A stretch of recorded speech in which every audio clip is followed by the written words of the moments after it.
Hi everyone, welcome to the Blessy and Joshua new vlog.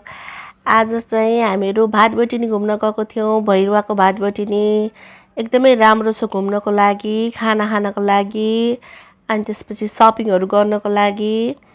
अनि हामीले चाहिँ खाना अर्डर गर्दै थियौं अनि बेबी र डेडी भएर पिक्चर खिच्दै हुनुहुन्थ्यो, भिडियो बनाउँदै हुनुहुन्थ्यो।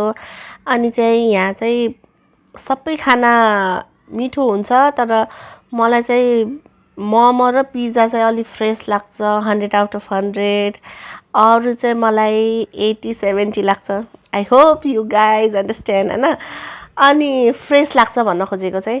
अनि बाबु पनि आयो अनि त्यसपछि उ चाहिँ त्यो टेबलको तलबाट घरि मसित घरि ड्याडीसित काखमा जाँदै बस्दै गरिरहेको थियो बाबु।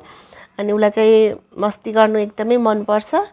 अनि खेलिरहेको थियो बाबु चाहिँ, उफ्रिदै खेल्दै गरिरहेको थियो नि। यसरी चाहिँ हामी बसिरहेको थियौं अनि म चाहिँ छेउमा बसिरहेको थिएँ अनि उसको ड्याडीले भिडियो खिच्दै हुनुहुन्थ्यो। अनि त्यसपछि हाई गर्दै थिए, गफ गर्दै थियौं हामीहरू। अनि हामीहरू गफ मम्मी र ड्याडी गफ गर्न लायो भने चाहिँ उनीहरुलाई चाहिँ नयाँ नयाँ कुरा सोध्नु मन लाग्छ, बोल्नु मन लाग्छ। अनि त्यही भएर चाहिँ हामी बाहिर निस्केपछि चाहिँ हामी आफू बोल्दैनौं, उनीहरुकै गफ मात्र सुनेर बसौं के बोल्छन् भनेर। हामीलाई दुई जनालाई चाहिँ ड्याडी मम्मीलाई चाहिँ उनीहरुले बोल्नै दिँदैनन्। अनि खाना आयो एकछिनमा चाहिँ उनीहरुको ब्लेसीको फेभरेट पिज्जा अनि मोमो अनि चिकन ललिपप सबै आएको थियो। हामीले खानासाना खायौं। अनि खाएपछि चाहिँ बाबुलाई चाहिँ टोय सेक्सनमा लिएर गयौं। अनि बाबुले चाहिँ गाडी हेर्दै थियो, उलाई चाहिँ मलाई यो मन पर्यो भन्दै थियो, घरि यो मन पर्यो घरि त्यो मन पर्यो गर्दै थियो। राम्रो थियो गाडी पनि। अनि धेरै रहेछ त्यहाँ बाइकहरु, बच्चाहरुलाई चलाउने वाला बाइकहरु। अनि उनीहरुले हेर्दै थिए खेलौनाहरु अनि हेर्दै रमाउँदै गरिरहेका थिए। प्राइस हेर्नु न कति धेरै छ, थोरै हो कि धेरै हो, 29,900 छ क्या हो। अनि उलाई लास्टमा चाहिँ ब्लेसीलाई पिंक कलर देख्यो भने मन परिहाल्छ, बाबुलाई चाहिँ ब्लू छ भने उसको फेभरेट।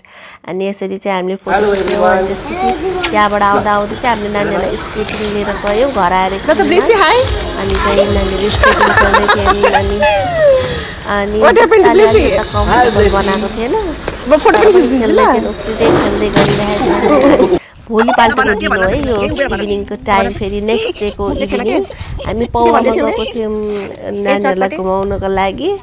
उनीहरुलाई चाहिँ जति ठाउँ घुमे पनि पौवा इज द बेस्ट के। उनीहरुको त के चिल्ड्रेन पार्क उफ्रिन खेल्न एकदमै मजा आउँछ उनीहरुलाई।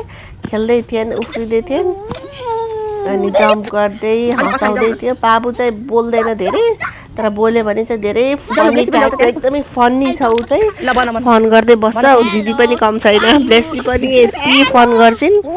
अनि बोल्नी उफ्रिनी खेल्नी गरिरहेको थिइन्। अनि उनीहरुले जे भिडियोमा देखेको हुन्छन् उनीहरुले चाहिँ त्यस्तै गरेर डान्स गरेर जुन हेरिरहेको हुन्छ नि रिसेन्टली त्यस्तै गरेर देखाउँछन् उनीहरुले। हेर्नु न उले कुन गीत अहिले सुनिरहेको छ, के रे त्यो चटपटे चटपटे भन्ने गीत चलिरहेको थियो, त्यही सुनेर चटपटे चटपटे म त धेरै चटपटे गरिरहेको थिएँ। अनि मैले उलाई दिस्काउँदै पनि थिएँ। अनि क्यामेरा देख्यो भने चाहिँ उले झनै मुख बिगार्छ। अनि खेल्दै थिएन केटाकेटीहरु। यसरी चाहिँ इन्जोय गर्दै थियौं हामीले। साँझको टाइममा रमाइलो भइरहेको थियो पार्कमा बस्नुको लागि, गफसफ गर्दै कुरा गर्दै बसिरहेको थियौं। फेरि उनीहरुलाई फेरि उनीहरुले खेले पनि मम्मी ड्याडी चाहिँ त्यही अगाडि बसेर हेरिरहेको हुनुपर्छ। अनि बल्ल एकदमै फ्री एन्ड कन्फिडेन्ट तरिकाले खेल्न मजा पनि लाग्छ भने चाहिँ उनीहरुलाई खेल्नु पनि गाह्रो हुन्छ। ब्लेसीको डान्स न्यू डान्स सिकेछु मम्मी भन्दै थिइन्, खतरा छ डान्स उसको। अनि बाबु ब्लेसी दुईटै चकचक गर्दै खेल्दै गरिरहेको थिए बच्चाहरुको मस्ती। अनि त्यसपछि चाहिँ उनीहरुले भोक लाग्यो भन्दै थिए। अनि ड्याडीले चाहिँ गेम खेलाएर म तिमीहरुलाई खुवाउँछु भन्दै हुनुहुन्थ्यो। आँखाबाट चाहिँ ठ्याक्क मुखमा झारेर खाने गेम रहेछ। अनि यसरी ब्लग सक्यो। Thank you for watching guys.